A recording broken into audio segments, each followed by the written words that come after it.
वर्ष के लिए वनवास दे देती है। तब राजा दशरथ जी अपने पुत्र भगवान राम के वियोग में उनकी मृत्यु हो जाती है। और ये सब उधर ननिहाल में कैकेयी पुत्र भरत जी को सब कुछ आभास हो जाता है। तो अब मैं अयोध्या के उथल पुथल के हलचल को और कैकेयी पुत्र भरत जी के मन की व्यथा की व्याकुलता को कविता के रूप में प्रस्तुत करने जा रहा हूँ। तो आप सबों का आशीर्वाद और दुलार में मिले। अब मैं पंक्तियां शुरू करता हूँ। जरा कल्पना कीजिएगा कि राजा दशरथ जी का शव भूमि पर पड़ा हुआ है, वे धूसाई हो गए हैं। और वशिष्ठ जी कहते हैं कि बोले वशिष्ठ है व्यथित हृदय, बोले वशिष्ठ है व्यथित हृदय राजा को भूषाई में पाकर। तो गद्दे तो बुलवालाओ कैकेयी के नेह से जाकर।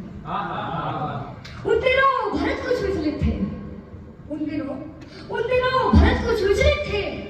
आंखों को स्वप्न गढ़ता था, कारण तो ज्ञात नहीं था, पर मन के भीतर कुछ गढ़ता था। गहरे संबंधों में प्रतिपल, गहरे संबंधों में प्रतिपल एक तार जुड़ा ही रहता है। तन दूर रहे फिर भी मन से परिवार जुड़ा ही रहता है। तन दूर रहे फिर भी मन से परिवार जुड़ा ही रहता है। सपनों में अवध उमड़ आया, सपनों में अवध उमड़ आया। खिल गए भरत उच्चाटन में, संदेश पहुंचने से पहले आभास पहुंचता है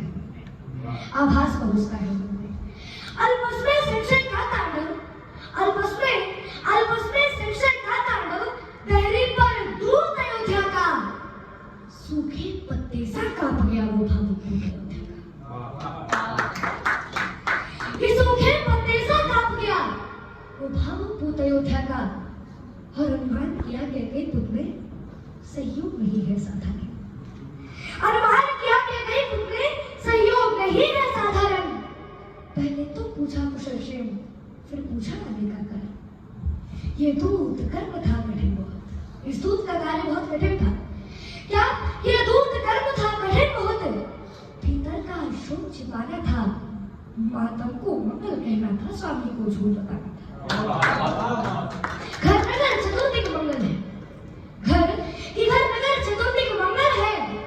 ये बात अधर जब कहते थे, पिंडलियां कंपन करती थी, आंसू भीतर को बहते थे।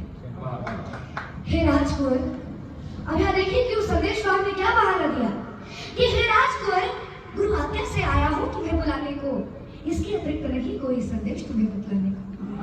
चल दिए भरत इतना कहकर, चल दिए भरत रिपुदमन सहित मृणाल दौड़ता था सिमरन की गति से आशंका और आशा का जारी धारण, और आशा का जारी धारण। जब किया प्रवेश अयोध्या में, जब किया प्रवेश अयोध्या में, गलियों में सन्नाटा देखा, संशय का ज्वार उमड़ आया और धीरज में भाटा देखा। जब हम ननिहाल गए थे तब,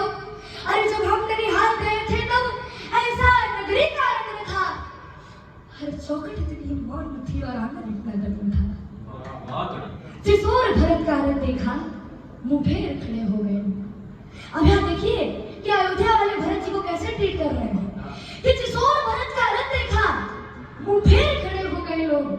कैकेयी सुनने मन में सोचा, मैं मानुष हुआ महारोग, मैं मानुष हुआ महारोग। सबकी आंखों में तिरस्कार, अरे सबकी आंखों में तिरस्कार, कैसा नृत्य भागा हूँ जो सावन का सोया सोया सीधा पंचकर में जागा हूँ। ऐसा लगता था खड़ा हुआ है शीश झुकाए राजभवन, अरे ऐसा लगता था खड़ा हुआ है शीश झुकाए राजभवन। कैकेयी सुख से आंखें करता था दाएं बाएं राजभवन, लेकिन केवल एक सूरत ऐसी थी जिस पर कड़वा अवसाद था। वह भव्य समाया हुआ था तन पर, चेहरे पर तनिक विषाद था। बसरों का रंग उदास हुआ, सुना था गाज कलाई का, अरे कुमकुम सिंदूर विलुप्त हुए वो पंखा भाव दिखाएगा। वो कौन थी? तो माता कैकेयी। पुलकित होकर बोली कैकेयी, अभिनंदन हो स्वीकार भरत, पहले पितु की अंत्येष्टि करो, फिर ग्रहण करो दरबार भरत, फिर ग्रहण करो दरबार भरत। मैं हुआ रात अयोध्या का। मैं हुआ नाथ अयोध्या का। सूरज यमपुर में डूब गया। घर से मेरी माँ का उत्स देखकर हृदय भरत का उठ गया।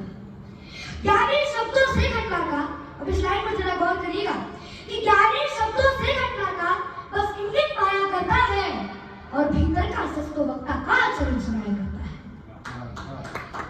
कि भीतर का सच तो वक्ता का आचरण सुनाया करता है। और आश्चर्य अक्षुत होकर टूटा, पीड़ा क्रोधित हो चीख पड़ी। अरे माँ को हर्षित क्यों करती है, बोलती क्यों करी? बोले माँ ओझा लगता है। बोले माँ ओझा लगता है यह तेरा हर्ष प्रफुल्लित मन। अरे क्या तूने तो नहीं देखी इस महाशोक को? उन्माद परे रखकर संभली, वात्सल्य उड़ने लगी त्रिया। सुध की आंखों में घृणा देख भौहें सिकोड़ने लगी त्रिया। अरे तुझको भी मैं दोषी लगती? अरे तुझको भी मैं दोषी लगती? ऐसे क्या पाप किए मैंने? राजा पद है तो वरुधार अवसर पर मांग ली मैंने। मेरा बेटा युवराज बने ये इच्छा तो अपराधी, और राम नहीं बन जाते तो पूरी होती है साथी। ये सुनते ही थम गए भरत, जम गई सिरा, खुल गए घर। लगता था नमक छिड़क डाला कैके में जलती खाओ। हर रोग लपट में कहता था, पर गुस्सा टूटा था सिर पर। भीतर जो लावा देखा था वे अचानक जीवा पर। पापिल, तूने कुलघाती हाथों से क्यों मारा है मुझको? अरे जिस दिन जन्मा था उस दिन क्यों मार नहीं डाला मुझको? दर्पण तोड़ा है उस सबका, ममता छली पापिल तूने। अरे चरणामृत में विष घोला है निच्छी हुआ से नागिन तूने। अरे देना होगा उत्तर इसका, अरे देना होगा उत्तर इसका युग युग तक स्वयं विधाता को। बंध्या नहीं बना डाला, ऐसी हत्या नहीं पाता। पति को उठा के और आनंदित है और रत्ती भर का पश्चाताप नहीं। अरे रघुवंश मुकुट मणिहीन किया, इससे बढ़कर कुछ बात नहीं। और चाहता हूँ उसका वध कर दूं जिसने अत्याचार किया, पर राम त्याग देंगे मुझको अगर मैंने तुझको मार दिया।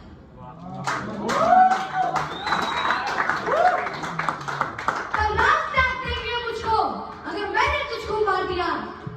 और एक क्षण आंखें नम होती थी, एक क्षण भ्रुकुटी चढ़ जाती थी, अभिव्यक्त भरत का मन करते भाषा थोड़ी पड़ जाती थी। और चल दिए भरत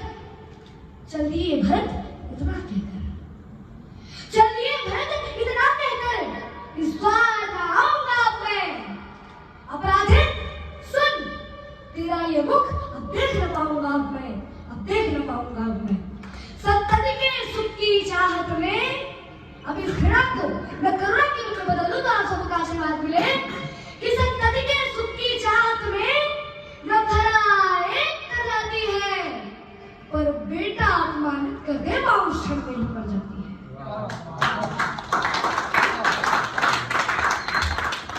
पर बेटा अपमानित कर दे मां उस क्षण में ही मर जाती है। और सासू के चलने पर करती संदेह रह गई थी। अब यह देखिए कि भरत जी के देहरी नामने के बाद माता कैकेयी का क्या हाल हुआ कि सासू के चलने पर करती संदेह रह गई कैकेयी। जब भरत देहरी लांग चले तब देह रह गई कैकेयी। भर गया कंठ तक लाड़ी बोध, चलती सांसें दुख देती थी। रोते रोते अपने केशों को मुट्ठी में भर लेती थी और हो होकर व्यथित हथेली से मुख स्वयं ढांकने लगती है। हो होकर व्यथित हथेली से मुख स्वयं ढांकने लगती है। उसका दुख वर्णन करने में लेखनी कांपने लगती है। बहुत बहुत धन्यवाद।